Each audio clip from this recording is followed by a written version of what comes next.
আসসালামু আলাইকুম চতুর্থ শ্রেণীর শিক্ষার্থী বন্ধুরা। আজকে আমরা তোমাদের সাথে আলোচনা করব তোমাদের চতুর্থ শ্রেণীর দ্বিতীয় প্রান্তিক মূল্যায়ন পরীক্ষার ইংরেজি প্রশ্ন নিয়ে।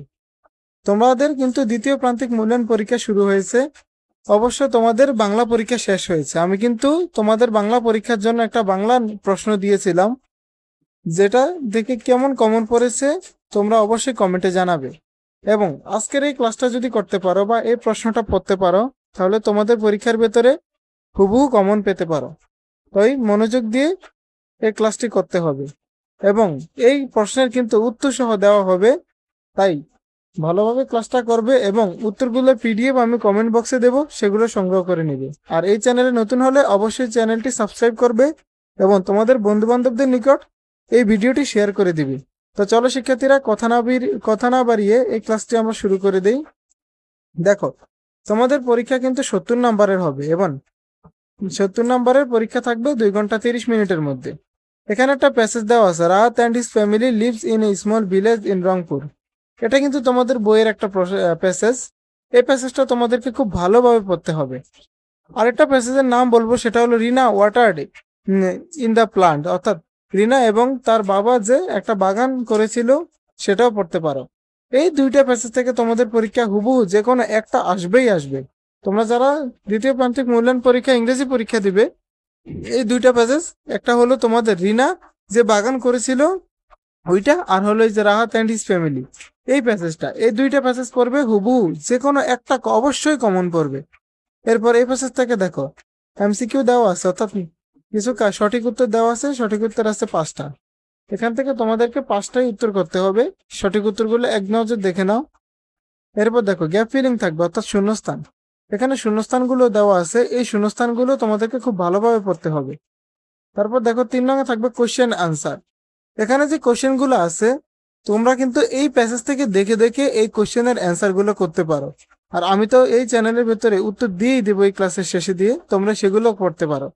এরপর 4 নং থাকবে রিয়ারেঞ্জ। রিয়ারেঞ্জ মানে হলো এলোমেলো বর্ণগুলোকে সাজিয়ে লেখা। এক্ষেত্রে এই সেন্টেন্সটাকে তোমরা এমন ভাবে শব্দগুলো সাজিয়ে লিখবে যাতে একটা অর্থপূর্ণ সেন্টেন্স প্রকাশিত হয়, যেমন সেন্টেন্সটা সুন্দর একটা অর্থ প্রকাশ করে। তারপর 5 নং থাকবে, যেমন দেখো change the number of the following words, অর্থাৎ শব্দগুলো নাম্বার পরিবর্তন করো। যেমন নাম্বার কিন্তু 2 প্রকার, সিঙ্গুলার নাম্বার, প্লুরাল নাম্বার। যেমন কোনো শব্দের শেষে যখন এস বা ইএস যুক্ত থাকে, তখন কিন্তু ওটা প্লুরাল নাম্বার হয়ে যায়। তাহলে এখানে নাম্বার, এখানে এস যুক্ত করতে পারো, বা ক্লাসেস, CLASSES, ক্লাসেস এস বা ইএস যুক্ত করে এগুলাকে সিঙ্গুলার থেকে প্লুরাল হিসাবে পরিণত করবে। এরপর দেখো 6 নং থাকবে তোমাদের রাইট ফর্ম অফ ভার্বস, অর্থাৎ কারেক্ট ভার্বস, ভার্বগুলোকে সঠিকভাবে বসিয়ে লেখা। তারপর দেখো 7 নং থাকবে ডাব্লিউএস কোয়েশ্চেন। এক্ষেত্রে ডাব্লিউএস কোয়েশ্চেন হলো হু, হোয়েন, হোয়াট এই শব্দগুলো ব্যবহার করে, অর্থাৎ কি, কেন, কোথায় এই শব্দগুলো ব্যবহার করে একটা প্রশ্ন তৈরি করা। যেমন Rahat and his family lives in a small village. Rahat এবং তার পরিবার একটি ছোট গ্রামে বসবাস করে। তাহলে what do Rahat live in, Rahat কোথায় বসবাস করে। এভাবে হোয়াট, হোয়েন এই শব্দগুলো ব্যবহার করে বাক্য থেকে প্রশ্ন তৈরি করতে হবে। তারপর দেখো 8 নং থাকবে ডায়ালগ। এক্ষেত্রে ডায়ালগ তোমাদের ইউর ফ্যামিলি আসতে পারে, অবশ্যই এটা খুব ভালোভাবে পড়তে হবে। ইউর ফ্যামিলি ডায়ালগটা তোমরা অবশ্যই পড়বে, এটা হুবহু কমন আসতে পারে। এরপর দেখো শর্ট কম্পোজিশন, অর্থাৎ প্যারাগ্রাফ হিসেবে আসতে পারে হলিডে। এই প্যারাগ্রাফটা তোমাদের অবশ্যই পড়তে হবে, কেননা এটা অধিকাংশ পরীক্ষার ভেতরে আসবে।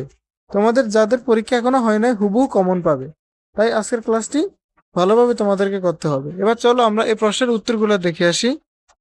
প্রিয় শিক্ষার্থীরা, দেখো এখানে কিন্তু উত্তরগুলো দিয়ে রাখা আছে, তোমরা এগুলো একটু ভালোভাবে উত্তরগুলো খাতায় লিখবে এবং পড়বে। দেখো এখানে কিন্তু গ্যাপ ফিলিং এর উত্তর দিয়ে রেখেছি। এরপর 3 নং দেখো কোশ্চেন গুলারও অ্যান্সার দেওয়া আছে, এখানে প্রশ্ন সহ উত্তর দেওয়া আছে, দেখে নাও। এরপর দেখো এখানে 4 নং যে রিয়ারেঞ্জ গুলো কিন্তু সাজিয়ে দেওয়া আছে। তারপর দেখো 5 নং, যেমন numbers, classes, countries, factories, shops এইভাবে দেওয়া আছে। এখানে শপস প্রশ্নের ভেতরে কিন্তু এস যুক্ত করা আছে, যেহেতু প্লুরাল আছে তাই এটাকে সিঙ্গুলার নাম্বার হিসেবে লেখা আছে। এরপর দেখো 6 নং রাইট ফর্ম অফ ভার্বস দেওয়া আছে, ফিনিশড, ডান, মানে ভার্বগুলোকে সঠিকভাবে সঠিক উত্তর দেওয়া আছে।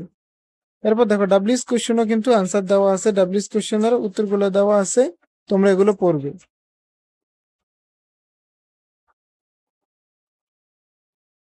এরপর দেখো ডায়ালগটাও কিন্তু আমি উত্তর সহ দিয়ে রেখেছি যাতে তোমাদের পড়তে সুবিধা হয়। দেখো এখানে একটা কম্পোজিশন মানে হলিডে, এটা প্যারাগ্রাফটা দিয়ে রাখা আছে, খুব ছোট করে দেওয়া আছে, তোমরা এগুলো পড়ে নিবে। তো শিক্ষার্থীরা আজকের ক্লাসটি এই পর্যন্তই। এই চ্যানেলে নতুন হলে চ্যানেলটা সাবস্ক্রাইব করবে এবং বন্ধু বান্ধবদের নিকট এই ভিডিওটি শেয়ার করে দিবে। তো আশা করি সুস্থ থাকবে। আসসালামু আলাইকুম।